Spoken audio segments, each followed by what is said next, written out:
Lisa woke to find the alien sitting quietly beside her makeshift bed, its scales pulsing in gentle blue patterns. 3 days had passed since the crash, and the creature was healing faster than she had thought possible. The biofoam she had used to seal its wound had somehow bonded with its alien tissue, creating what looked like a natural scar. "Good morning," she said, sitting up carefully. Her damaged arm still hurt, but it was getting better. The alien responded with a cascade of colors across its skin, starting with warm yellows and ending in soft greens. Lisa had been studying these patterns and was beginning to understand that they were indeed a form of language. Yellow seemed to mean greeting or acknowledgement, while green appeared to indicate calm or contentment.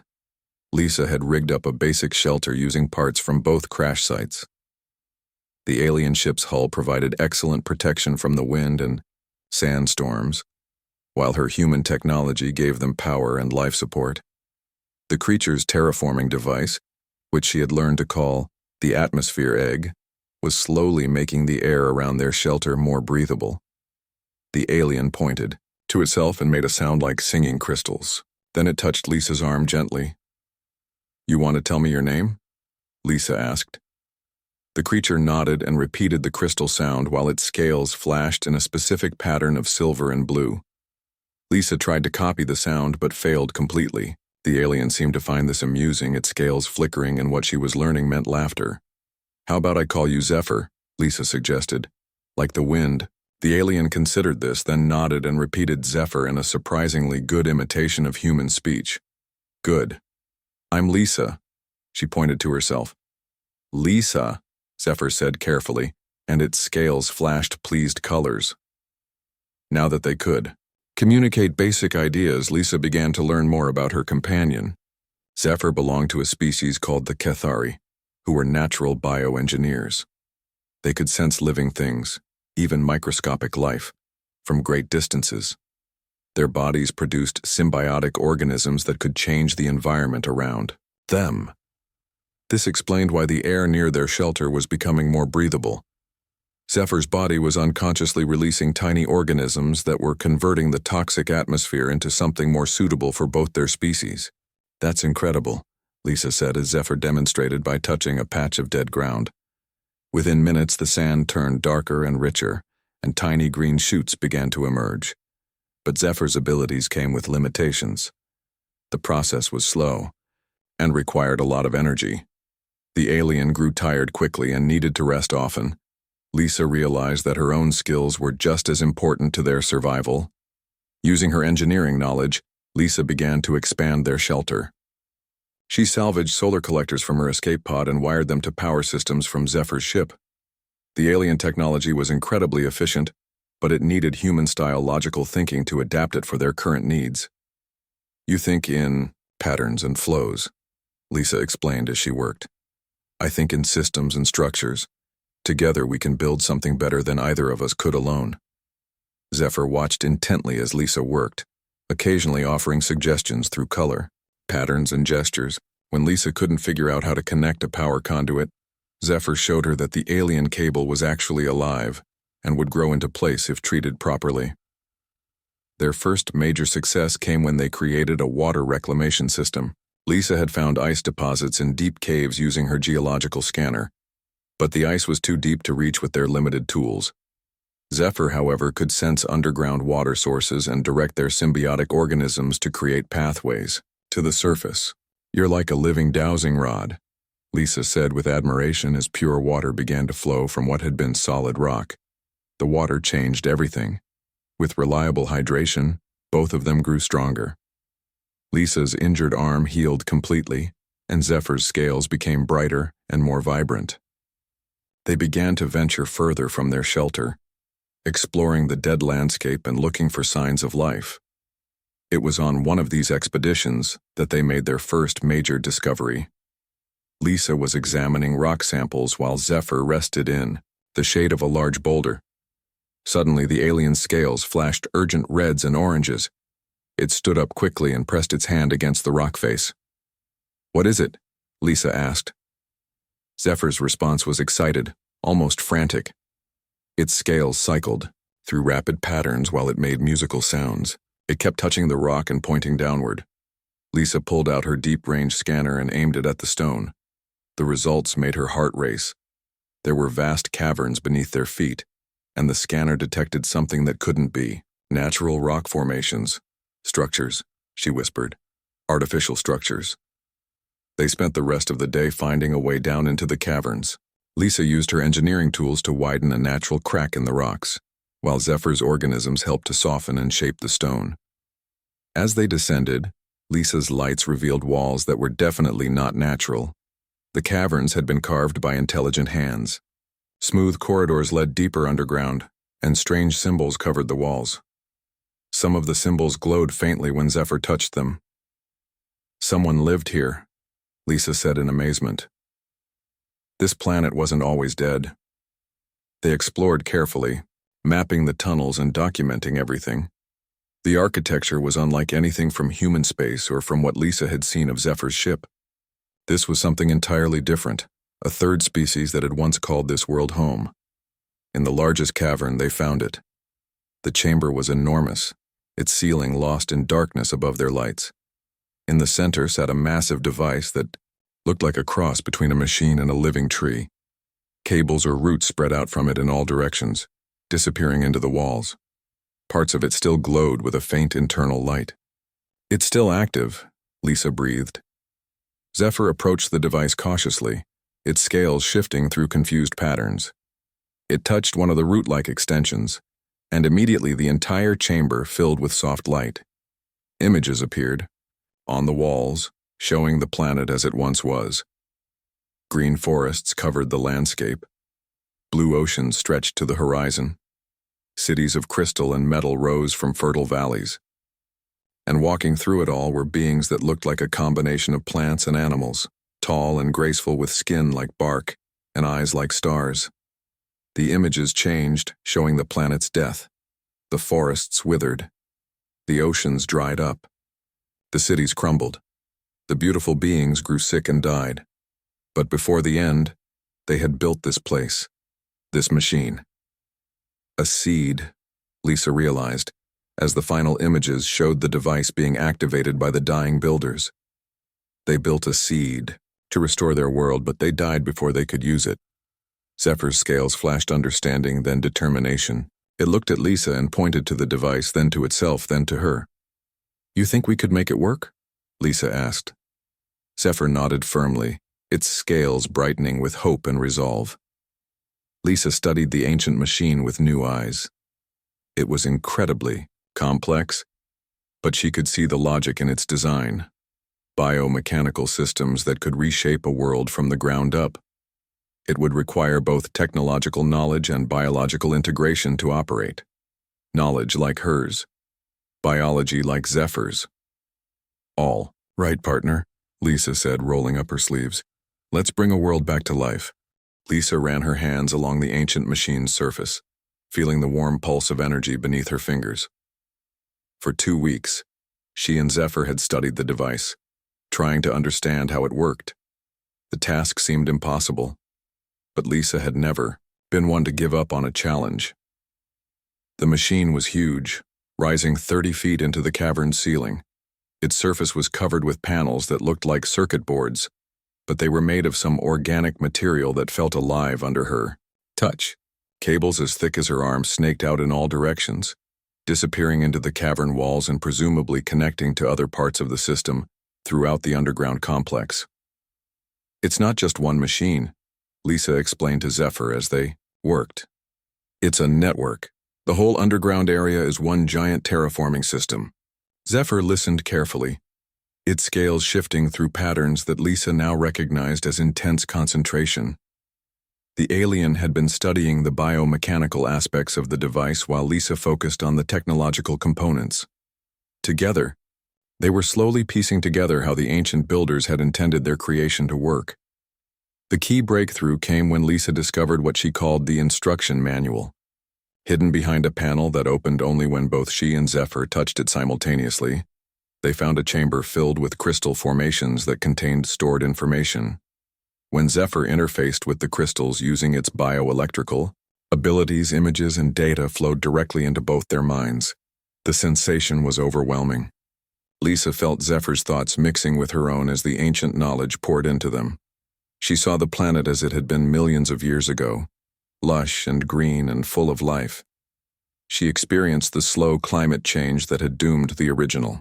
Inhabitants felt their desperation as they watched their world die.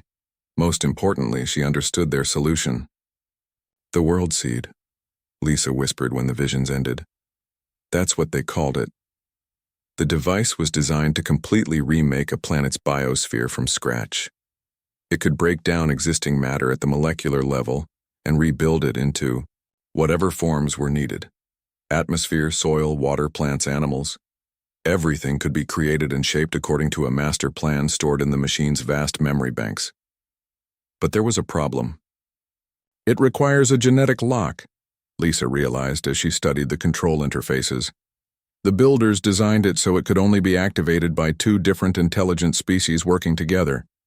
This made sense as a safety measure. The World Seed was incredibly powerful. It could remake entire continents if misused. By requiring cooperation between two species, the builders had ensured that no single group could use it for conquest or destruction. Zephyr's scales flashed understanding, then determination. It pointed to itself, then to Lisa, then to the machine. You think we qualify as two different species? Lisa asked. Zephyr nodded firmly, then touched one of the control panels. The machine responded immediately, lights flickering on throughout the chamber. For a moment, Lisa felt a surge of excitement. Then warning lights began flashing and a deep humming sound filled the air. Wait, stop, Lisa called out, but it was too late. The machine was trying to activate, but something was wrong. The humming grew louder and more discordant. Sparks flew from several panels and the organic cables began to writhe like living snakes. Lisa grabbed Zephyr and pulled the alien away from the controls just as a surge of energy erupted from the central core. The chamber filled with blinding light. When Lisa's vision cleared, she saw that parts of the machine were smoking and several of the wall displays had gone dark. We damaged it, she said with horror. Zephyr's scales cycled through confused, apologetic patterns. It had only touched the panel for a few seconds, but that had been enough to start the activation sequence. The machine had tried to begin its terraforming process, but without proper preparation or calibration, it had overloaded its own systems. Lisa spent the next several hours assessing the damage. The good news was that the machine's core systems were intact. The bad news was that several critical control circuits had burned out, and some of the biomechanical interfaces had been damaged beyond repair. We need to fix this before we try again, Lisa told Zephyr, and we need to understand exactly how the activation process works. They returned to studying the crystal databanks, but this time Lisa approached the problem like an engineer rather than an explorer. She broke down the terraforming process into individual steps, analyzed each component of the machine, and created detailed diagrams of how everything connected together. The World Seed worked in phases. First, it would scan the planet's existing biosphere and create a detailed map of what needed to be changed. Then it would begin releasing microscopic biomachines that would slowly convert the atmosphere and soil. Finally, it would seed the transformed environment with new life forms designed specifically for the planet's conditions. The entire process would take several years to complete, but the results would be a fully restored world capable of supporting complex life. The original builders had genetic templates for thousands of different species, Lisa explained as she showed Zephyr her analysis. Plants, animals, even microscopic organisms, everything needed for a complete ecosystem. But here was the real challenge. The machine required continuous guidance from its two operators throughout the entire process. It wasn't enough to just turn it on and walk away. Lisa and Zephyr would need to monitor every phase, make adjustments as needed, and provide genetic samples to help create new life forms adapted to their specific situation. It's not just terraforming, Lisa realized. It's terraforming guided by living intelligence. The machine provides the power and the basic tools, but we provide the creativity and decision-making. This explained why the builders had required two species. The terraforming process was too complex for any single perspective to handle. Different ways of thinking, different biological insights, different problem-solving approaches. All of these would be necessary to successfully restore a dead world. Lisa began working on repairs to the damaged systems, using salvaged components. From both crash sites, she slowly rebuilt the burned-out circuits. Her human technology wasn't as advanced as the original builder's work, but it was compatible enough to serve as temporary replacements. Zephyr helped by regenerating the damaged biomechanical interfaces. The alien's natural abilities allowed it to grow new organic components that could connect with the machine's living systems. It was slow, delicate work that left Zephyr exhausted at the end of each day. As they worked, Lisa found herself thinking about the implications of what they were attempting. If they succeeded, they wouldn't just be saving their own lives. They would be creating an entirely new world. A world that would belong to both humans and Cathari, shaped by both their species' needs and abilities. "We're not just repairing this machine," she told Zephyr one evening as they rested beside the glowing device. "We're creating the foundation for a new kind of civilization, one based on cooperation instead of competition." Zephyr's scales flashed agreement, but also concern. It gestured toward the cavern entrance, then made questioning sounds. "You're worried about what happens when our people find us," Lisa interpreted. Zephyr nodded. Both their species would eventually send rescue missions. When those ships arrived, they would find a world in the process of being transformed by two survivors working together. How would their respective governments react to that discovery? Lisa didn't have an answer, but as she looked at the ancient machine slowly coming back to life under their careful repairs, she knew they had to try. The alternative was to remain stranded on a dead world, waiting for rescue that might never come. "One step at a time," she said. "First we make this work. Then we figure out what comes next." Zephyr's scales flashed determined agreement, and they returned to their work. The machine hummed softly around them, patient and waiting, ready to birth a new world when they were ready to guide it. The repairs took another month to complete. Lisa worked 18-hour days, her hands constantly busy with tools and components while her mind wrestled with problems that no human had ever faced before. Zephyr proved to be an invaluable partner, not just for its biological abilities, but for its different way of thinking about complex systems. "Humans see problems as puzzles to solve," Lisa explained as they calibrated a particularly difficult biomechanical interface. "You see them as living things that need to be understood and nurtured." Zephyr's scales flashed agreement while it carefully grew new organic connections between Lisa's electronic repairs and the machine's living components. The result was a hybrid system that neither species could have created alone. Human precision merged with Cathari biological intuition. When the repairs were finally complete, Lisa stood before the World Seed's main control panel and felt a mixture of excitement and terror. They had studied the ancient instructions countless times, run diagnostic tests on every component, and prepared as thoroughly as possible.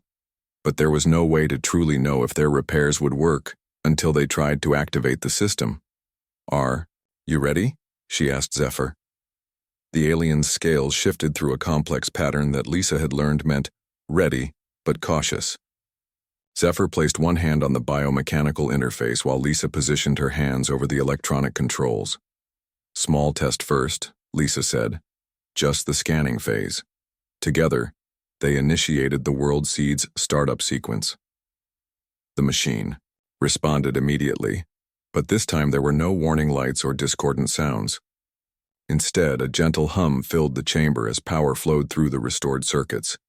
The wall displays came alive with data streams and surface maps. Lisa felt a thrill of triumph.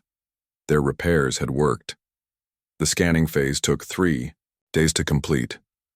During that time, the World Seed sent invisible probes throughout the planet, analyzing everything from the chemical composition of the rocks to the microscopic organisms that might be dormant in the soil. Lisa and Zephyr monitored the process constantly, making small adjustments when needed. The results were both encouraging and daunting. "The planet is more alive than we thought," Lisa said as she studied the scan data. "There are dormant microorganisms everywhere, just waiting for the right conditions to become active." The original inhabitants hadn't completely destroyed their world's biosphere when they died. They had left behind billions of tiny life forms, locked in a kind of suspended animation, waiting for someone to wake them up. The world seed could use these organisms as building blocks for creating new life forms. But the scans also revealed the scale of what they were attempting. The planet's atmosphere was severely depleted. The soil was contaminated with toxic compounds. The water table had been disrupted by geological changes. Restoring the world would require reshaping the entire surface of the planet. It's like trying to rebuild a house when all you have left is the foundation, Lisa muttered. Zephyr touched her shoulder, its scales glowing with encouragement. It gestured toward the machine, then toward the surface, then back to both of them. The meaning was clear. They had the tools, they had the knowledge, and they had each other. That would have to be enough. The next phase was atmospheric conversion. This was where Lisa's engineering skills became crucial. The world seed could produce the biomechanical organisms needed to transform the air, but someone had to program exactly how the process should work. Too fast, and the changes might kill the dormant life forms they were trying to awaken. Too slow, and they might run out of supplies before seeing results. Lisa created detailed algorithms that would guide the atmospheric processors. She drew on everything she knew about planetary science, atmospheric chemistry, and biological systems. When her human knowledge wasn't enough, Zephyr provided insights from Cathari bioengineering techniques. Your people have been doing this for centuries, haven't they? Lisa asked as she watched Zephyr demonstrate how to program the organic components of the system. Zephyr's scales flashed confirmation. The Cathari were natural terraformers, though they usually worked on much smaller scales than what the world seed made possible. They had techniques for encouraging life in hostile environments that humans had never imagined. The atmospheric conversion began on a small scale. Lisa and Zephyr selected a test area near their shelter and activated the world seeds, systems for just that region. They watched nervously as microscopic biomachines spread through the air, breaking down toxic compounds and releasing oxygen. The first results were visible within hours. The reddish tinge of the sky began to fade, replaced by a clearer, bluer color. Plants that Zephyr had been nurturing around their shelter began to grow faster and stronger. Even Lisa could feel the difference when she removed her helmet for short periods. "It's working," she breathed, hardly believing it. But their success created new challenges. The atmospheric changes triggered responses from dormant organisms throughout the test area. Some of these were beneficial, soil bacteria that helped plants grow, tiny creatures that cleaned the water. Others were potentially dangerous, aggressive microbes that could cause disease, or plant-like organisms that grew too fast and might choke out other life forms. Lisa and Zephyr had to become ecosystem managers, constantly monitoring and adjusting the biological balance of their test area. It was exhausting work that required both of them to push their abilities to the limit. "We're not just creating life," Lisa realized during one particularly challenging day when they had to stop a runaway algae bloom from destroying their water supply. "We're becoming the planet's immune system." This was the real genius of the original builder's design. The world seed wasn't just a terraforming machine. It was a framework for creating a partnership between the technology and living intelligence. The machine provided the raw power to reshape a world, but it required constant guidance from thinking beings who could make the millions of small decisions needed to create a stable ecosystem. As their test area stabilized and began to flourish, Lisa expanded the scope of the atmospheric conversion. Each new region brought fresh challenges as different dormant organisms awakened and interacted in unexpected ways. She developed techniques for predicting and managing these interactions, while Zephyr learned to sense potential problems before they became serious threats. 6 months after beginning the experiment, they had successfully converted nearly 100 square miles of dead landscape into thriving ecosystem. The air was breathable without protective equipment. Clear streams flowed where there had been only dust. Trees and flowering plants covered the ground in a carpet of green that could be seen from orbit. But their success had an unexpected consequence. "Something's coming," Zephyr announced one morning, its scales flashing urgent colors. Lisa looked up from her monitoring equipment. "What do you mean?" Zephyr pointed toward the sky and made rapid, excited sounds. Its bioelectrical senses were more acute than any human instrument, and it was detecting something that Lisa's scanners couldn't yet pick up.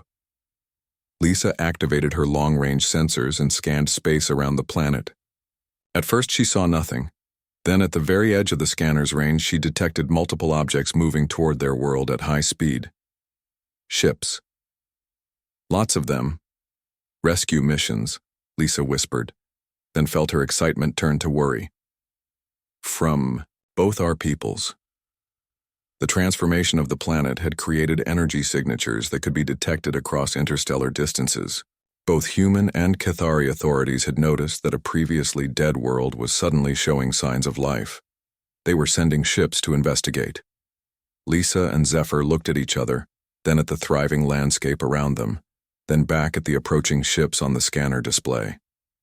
"Well, partner," Lisa said, "looks like we're about to become diplomats." Zephyr's scales flashed determined colors and Lisa nodded. They had created something amazing together. Now they would have to convince both their peoples that cooperation was not just possible but necessary for the future of both species. The real test of their experiment was about to begin. The transformation accelerated as Lisa and Zephyr expanded their operations across the planet. What had started as a small test area had grown into a continental restoration project. The World Seed's power was incredible.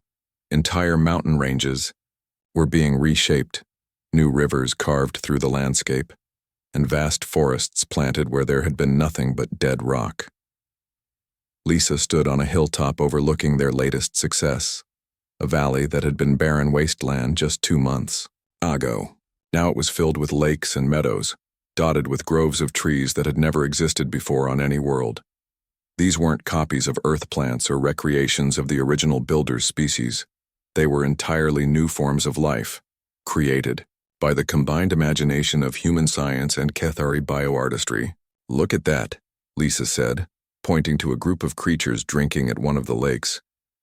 The animals looked like a cross between deer and butterflies, with long, graceful legs and gossamer wings that sparkled in the sunlight. They moved in perfect synchronization, as if they were part of a single organism. But Lisa knew that each one was an individual with its own personality and desires. Zephyr's scales glowed with pride as it watched the creatures. They were one of its proudest creations, beings that embodied the Cathari love of beauty and harmony, but engineered with human precision to fill a specific role in the ecosystem. The partnership between Lisa and Zephyr had evolved far beyond what either of them had expected. At first, they had simply been trying to survive. Then they had worked to understand and repair the ancient machine. Now they were true collaborators in the act of creation itself. "We're not just terraforming," Lisa had told Zephyr weeks ago as they designed a new species of flowering tree. "We're world building in the most literal sense. Every day brought new challenges and new wonders. The World Seed could create any form of life they could imagine, but it required careful programming to ensure that new species would fit properly into the growing ecosystem." Lisa provided the scientific framework, understanding of genetics, ecology, and evolutionary biology that ensured their creations would be stable and sustainable. Zephyr provided the biological intuition that made those creations truly alive. Together, they had developed techniques that went far beyond what either species had achieved alone. Human genetic engineering combined with Cathari bioshaping had produced life forms that were simultaneously more robust and more beautiful than anything in nature. The trees in their forests had bark that could photosynthesize sunlight more efficiently than any earth plant, but they also produced flowers that sang in harmony when the wind blew through them. The fish in their lakes could purify water as they swam, but they also created living light shows as they moved through the depths. Even the grass was special. It grew in patterns that pleased the eye and felt wonderful under bare feet. But the most amazing creations were what Lisa privately called the bridge species, life forms that required both human and Cathari DNA to survive. "It shouldn't be possible," Lisa muttered as she studied the genetic structure of their latest hybrid creation. Our biology is completely different. We shouldn't be able to create stable organisms that incorporate genetic material from both our species. Yet somehow they had. The bridge species were living proof that cooperation between humans and Cathari could produce results that neither could achieve alone. They were also incredibly beautiful, crystalline plants that grew in mathematical patterns, flying creatures that could change color and shape at will, and small mammal-like animals that could communicate telepathically with both humans and Cathari. The bridge species served important functions in the ecosystem, but Lisa suspected their real purpose was symbolic. They were living demonstrations of what was possible when different forms of intelligence worked together, instead of against each other. As the transformation of the planet continued, Lisa found herself thinking more and more about the approaching ships. Long-range scans showed that both human and Cathari fleets were less than a week away. What would they find when they arrived? "We need to prepare for first contact," Lisa told Zephyr as they worked on their latest project. A city that would serve as a meeting place between the two species. The city was unlike anything that had ever been built. Human architectural principles provided the structural framework, while Cathari bioengineering made the buildings themselves alive. The walls could change color and temperature based on the needs of their inhabitants. The streets were lined with trees that provided both transportation and communication networks. The buildings grew taller or shorter depending on how much space was needed. At the center of the city stood a great hall designed specifically for meetings between humans and Cathari. The acoustics were perfect for both species' forms of communication. The lighting could be adjusted for different types of vision. Even the furniture could reshape itself to accommodate different body types. "This is where we'll make our case," Lisa said, as they put the finishing touches on the hall. "This is where we'll convince both our peoples that cooperation is not just possible, but necessary." Zephyr's scales flashed agreement, but also concern. It gestured toward the approaching ships, then toward the thriving landscape around them, then made questioning sounds. "You're worried they won't understand what we've accomplished here?" Lisa interpreted. Zephyr nodded. The transformation of the planet was so complete, so beautiful, that it might be hard for newcomers to believe it had been created by just two individuals working together. There was also the risk that both species might see the planet as a prize, to be claimed, rather than a demonstration of what cooperation could achieve. Lisa had been thinking about this problem for weeks. How could they present their work in a way that would encourage cooperation rather than competition? The answer came to her as she watched a group of bridge species playing in a meadow near the city. The hybrid creatures were chasing floating seed pods that sparkled like jewels in the afternoon light. As Lisa watched, she realized that the creatures weren't just playing. They were performing maintenance on the ecosystem, spreading genetic material and nutrients to different parts of the forest. "The planet itself is our argument," she told Zephyr excitedly. "Not just what we've created, but how we've created it. Everything here depends on cooperation between human and Cathari elements. The bridge species can't survive without genetic material from both our peoples. The city needs both our technologies to function. Even the basic ecosystem requires constant collaboration between human science and Cathari bioengineering." Zephyr's scales brightened with understanding. The planet wasn't just beautiful. It was a living demonstration of the benefits of cooperation. Anyone who tried to claim it for a single species would destroy the very thing that made it special. As the first ships appeared in the sky, Lisa and Zephyr stood together in the Great Hall, surrounded by representatives of every species they had created. The bridge species glowed softly in the dim light. The hybrid plants swayed gently in the artificial breeze. The air itself hummed with the sounds of a thriving ecosystem. "Whatever happens," Lisa said, "we've proven that it's possible. Two completely different species, working together to create something neither could have imagined alone." Zephyr touched her hand gently, its scales flashing warm colors of friendship and trust. Around them, their created world waited to welcome its first visitors from the stars. The ships descended through the atmosphere, their sensors undoubtedly registering the impossible readings from the planet's surface. Lisa could only imagine what the crews were thinking as they detected breathable air, flowing water, and millions of life forms on a world that had been classified as completely dead just a year ago. The real test of their experiment was about to begin. But as Lisa looked around at the wonders they had created together, she felt confident they had built something that could change the relationship between their species forever. After all, they had already proved that humans and Cathari could create new life together. Now they just had to convince everyone else. The human ships landed first, 3 sleek vessels setting down in the meadow outside the city. Lisa watched from the Great Hall's observation deck as the airlocks opened and figures in environmental suits stepped out onto the grass. She recognized the uniforms. They were from Earth's Deep Space Exploration Division, probably sent to investigate the mysterious energy readings from what should have been a dead world.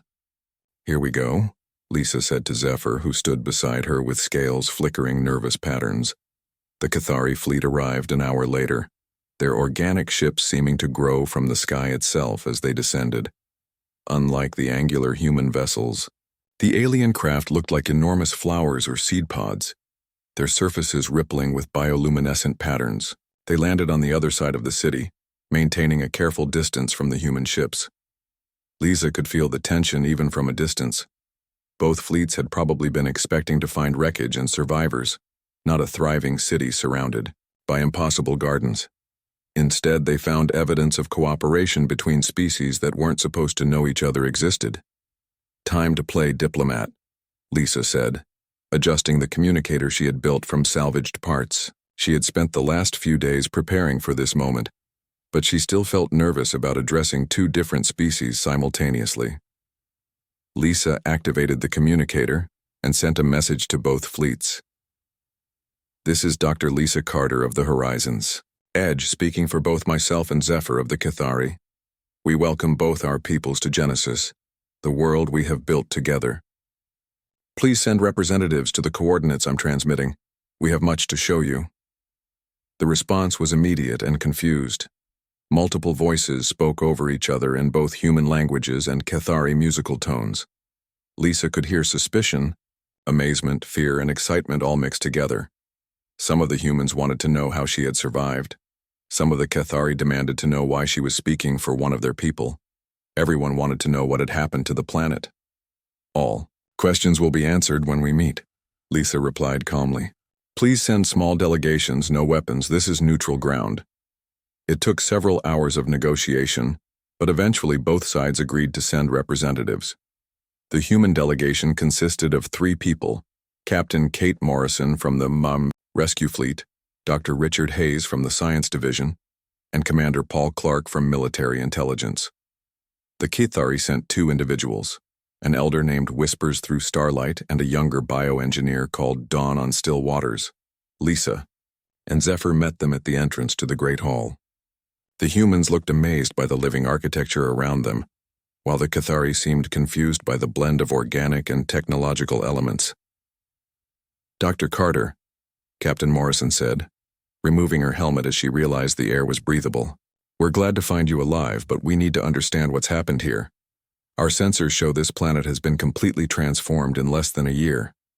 That should be impossible." Whispers through. Starlight made musical sounds that Zephyr translated. The elder asks how a human came to speak for one of their people, and why Zephyr appears to be injured. "I'm not injured anymore," Zephyr replied, in carefully practiced English, causing both delegations to step back in surprise. "Lisa healed me when I was dying. We have been partners ever since." Lisa gestured for everyone to enter the Great Hall. As they walked through the living corridors, she began to tell the story of their survival and cooperation. She showed them the cave where they had found the ancient world seed, explained how they had worked together to repair and activate it, and described the months of careful bioengineering that had transformed the dead world into the paradise around them. The delegations listened in stunned silence as Lisa and Zephyr demonstrated their hybrid technologies, plants that responded to both electronic signals and bioelectrical impulses, computers that could grow new components when needed, water purification systems that used both mechanical filters and living organisms. "The key," Lisa explained as she showed them a bridge species, a small jewel-bright creature that needed both human and Cathari genetic material to survive. Is that none of this works without cooperation. Every system here requires input from both our species. The planet literally cannot exist without ongoing collaboration between humans and Cathari. Dr. Hayes leaned forward, his scientific curiosity overriding his caution. The genetic engineering alone should have taken decades to perfect. How did you do it so quickly? We didn't do it quickly, Zephyr replied, its scales flashing amused patterns. We did it correctly. When you combine human analytical thinking with Cathari biological intuition, complex problems become simple. Commander Clark looked suspicious.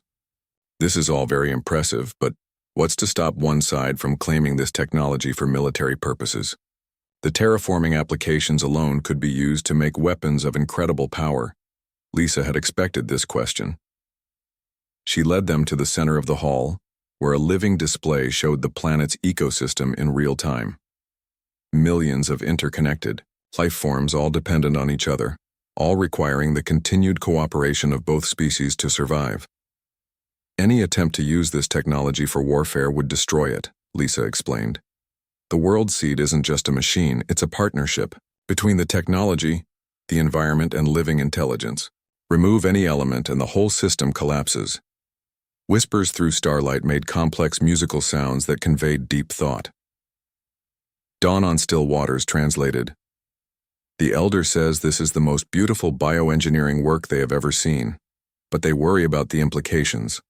If both our species can create life together, what does that mean for our separate identities?"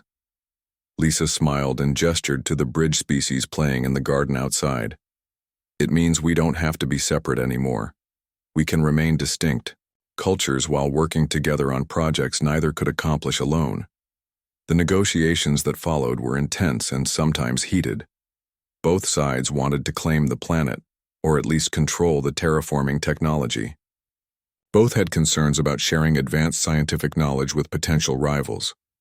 Both worried about maintaining their cultural independence while cooperating on such an intimate level.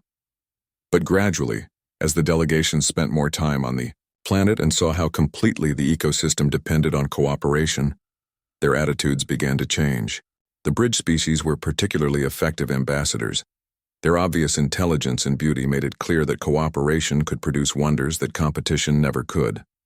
The breakthrough came when Dr. Hayes and Dawn on Still Waters began working together to study the hybrid genetics. Within hours, they had made discoveries that neither could have achieved alone. Their excitement was infectious, and soon other members of both delegations were finding ways to collaborate. "This could be the beginning of a new age," Captain Morrison said as she watched human and Cathari scientists working side by side in the research center Lisa had built. Not just first contact, but true partnership. The final agreement took weeks to negotiate, with representatives from both governments joining the discussions via long-range communication. But eventually, a treaty was signed establishing Genesis as the first joint colony between humans and the Cathari collective. The planet would be governed by a council with equal representation from both species. The terraforming technology would be shared freely, but only for peaceful purposes and only when both species agreed to cooperate on specific projects. Most importantly, Genesis would serve as a training ground for future joint ventures between the two civilizations. Lisa found herself appointed as the first human administrator of the colony, while Zephyr became the Cathari coordinator. Together, they oversaw the construction of research facilities, residential areas, and cultural centers designed to accommodate both species. The years that followed were challenging but rewarding. Humans and Cathari arrived in small groups, learning to live and work together in an environment that literally required cooperation to survive. There were misunderstandings and conflicts, but there were also breakthrough discoveries and beautiful collaborations. The bridge species multiplied and evolved, becoming integral parts of the planet's ecosystem and living symbols of interspecies cooperation. New hybrid technologies were developed that revolutionized everything from medicine to space travel.